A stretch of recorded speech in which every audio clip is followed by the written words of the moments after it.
Alexandra Lopes, one of the best female fighters in the United States, number 13 in the world. Her opponent, Ashley Curry, you said a deceptive record at 4-6.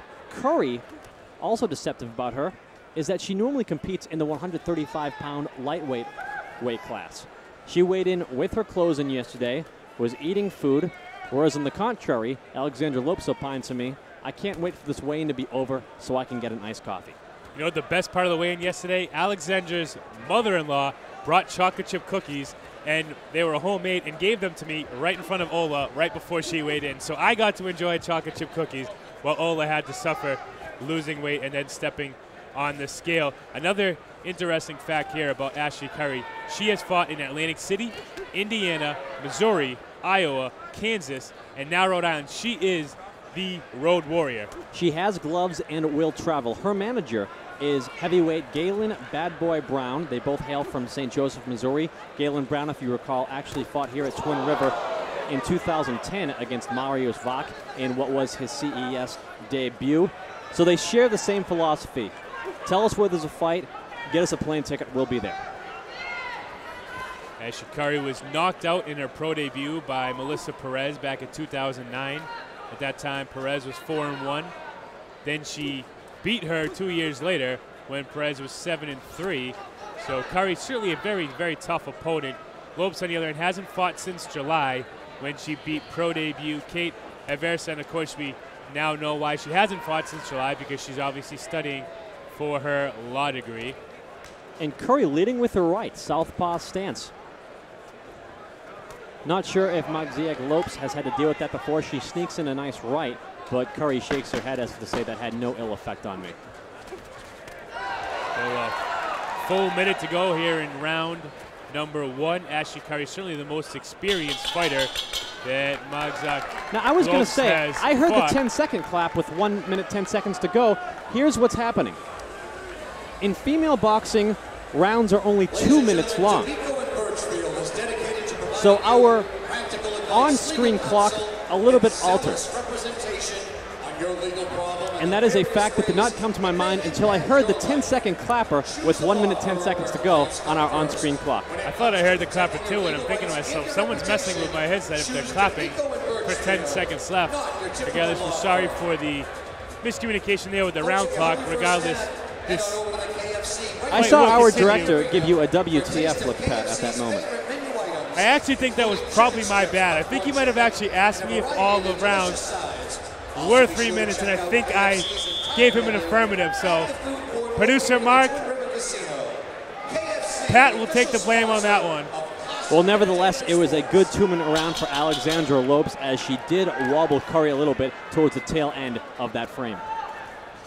Alexandra Lopes in the red top and the white shorts, nicknamed Ola. Ashley Curry in the white top with the blue shorts here in round number 2.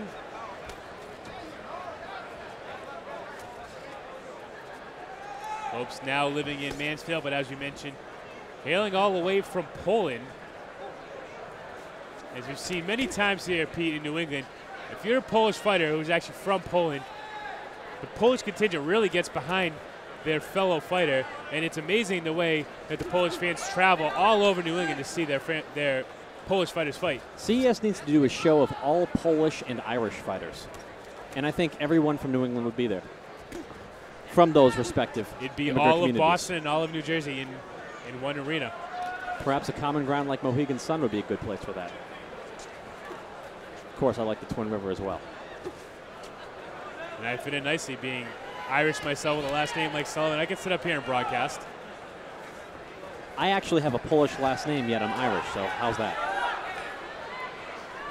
Not really sure what we're even talking about at this point now, Pete, but regardless, in the last 45 seconds of round number 2, Alexandra Magziak Lopes hits it. Curry with a nice right hand. Ashley Curry drops her right hand. Not quite sure what the advantage of that is. It's not like she throws the right hand much. And interesting defense here by the visitor from Missouri. She kind of pawed and slapped with the right hand for a moment, but at other times she'll snap her jab out. Right now it looks like she's really trying to time Lopes with that right hand, but pawing with it for sure.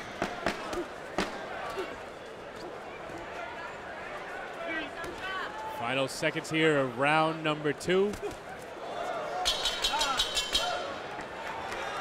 And again, Pete, as we mentioned, Lopes number 13 in the WBC. However, if you look at the women's rankings, they don't rank too many fighters. There's a lot of empty slots in the women's rankings because to be in the top 20 in women's rankings, you have to be pretty good because there's really not that many women fighters, but they don't just rank you if you're a woman fighter.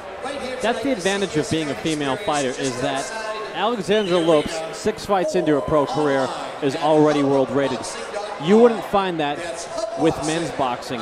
However, that will create opportunities for her, and it's not like women's boxing is not popular enough where she can't make a substantial income doing it. There's a lot of very popular female fighters all around the world, particularly in Germany. Anna Hulatin out of the Philippines, very popular.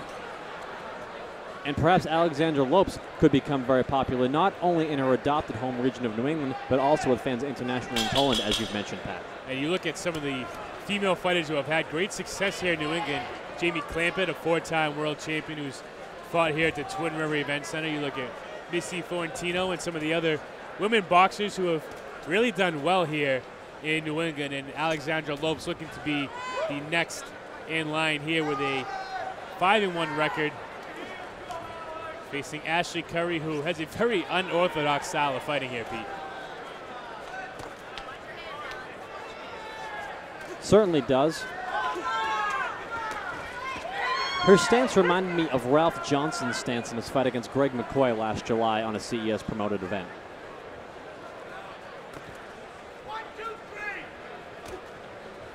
But I do notice Curry snapping a little bit more with her right jab, not pawing quite as much, and trying to load up on the right hand, but the size difference may be too big for her to overcome. Like I said, she is a natural 135-pounder. Lopes a natural 147. And Lopes also with a height advantage on top of the weight.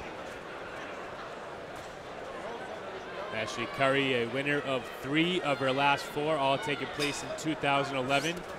Traveling from Missouri to take on the hometown favorite, Alexandra Lopes. She may be from Quincy, but it feels like Quincy is actually in the house tonight as her fans travel very well. And it's not just for Alexandra, but the Lopes family in general. Manny Lopes had to have been one of the biggest ticket sellers here in New England for a while when he was fighting professionally. She is the son-in-law of Alexandra Lopes, and also her other son-in-law, Arturo, made his pro debut in Plymouth, Mass for CES a few years ago. A great family here, the Lopes, and they've all had some success here in the ring. As you see Ola right now continuing to control a pace here against Ashley Curry as round number 3 comes to a close. Pete, how do you have it scored after the first 3 rounds?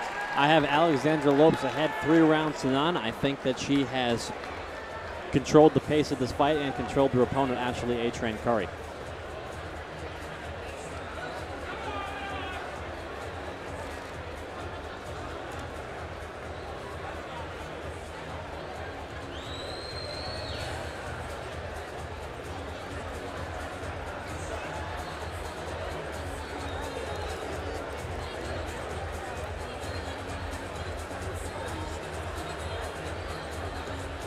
Ladies and gentlemen, since 1989. Heading into round number 4, Pete. If you're Ashley Curry, what at this point can you do to win this fight? Obviously, you have to go in there and get a knockout, but she hasn't really been throwing enough punches to even figure out how to open up to the knockout at this point. You have to go for broke. She has no other choice. She's clearly behind on the cards. Might not have that one-punch knockout power, but she really has to be a buzzsaw and be just constant activity and constant motion and try to roughhouse and rough up Alexandra Lopes to create the opening to put her away if possible.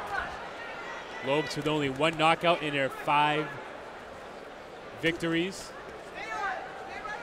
Say so far the highlight for her career, Pete, she lost her pro debut in Plymouth, Mass against Kaylee Reese. Then came actually here to Kaylee Reese's hometown and beat her. So that certainly has to be the highlight of Ola's career thus far. As you see if she can earn her 6th victory and maybe even crack the top 10 in the WBC. And wouldn't that be nice for the Lopes family to be able to get all the way up to a potential world title fight for Ola? There's some good female welterweights here on the East Coast even. Besides Alexandra Lopes, you mentioned Kylie Reese earlier. I'm sure that a trilogy between the two, a rubber match, if you will, would be something that New England fight fans would enjoy. Sarah Kuhn out of New York, very popular and a very well-skilled, fundamentally sound fighter who fights in the 147-pound weight class. There's some good fights to be made for female welterweights. Ashley Curry almost looks like she was just mocking Alexandra there after Lopes threw a good amount of punches, and it looked like maybe none of them had actually affected Curry.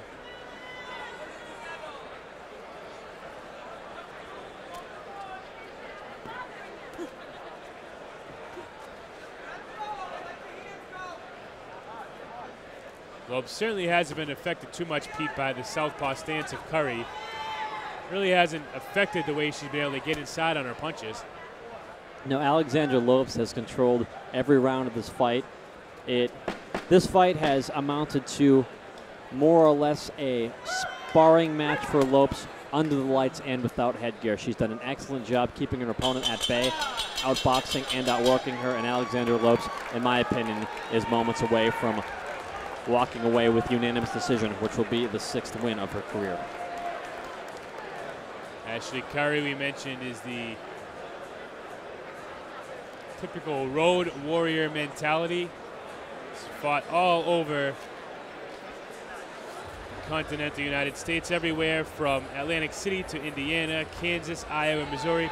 And now she adds little old Rhode Island to her boxing resume. May not be the most memorable trip for her, but she did come all the way out here and took a fight with a very game Alexandra Magjak Lopes, again from Quincy, Mass, 5-1, 13th in the WBC, and we'll see if she will indeed get her 6th win, as we all predict, and then crack the top 10. Folks, we've got 3 big bouts coming out here momentarily.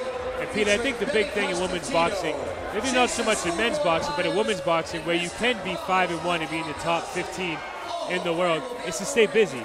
Because when some of these other female fighters may not be fighting more than once or twice a year, if you're fighting 4 or 5 times and your record keeps building, if she can get up to 10-1 by the time 2012 is over, she could perhaps be in the, maybe not even the top 10, but the top 5, and be in line for perhaps a title fight, maybe somewhere in Europe. Oh, absolutely. And like I said earlier, it's not like female boxing isn't lucrative enough where that isn't worth your time. There are plenty of places across the world where it's a major sport. Let's head down to Bill Carpenter in the ring for the decision between Alexandra Lopes and Ashley Curry. Ladies and gentlemen, after completing the scheduled distance of 4 rounds of boxing, let's go to the official scorecards for your decision. Dr. San Martino has the bout 40-36. Judges Wayne Lima and Steve Schultz both score the bout 39-37. All 3 judges scoring for your winner by unanimous decision, Alexandra Magjak Lopes.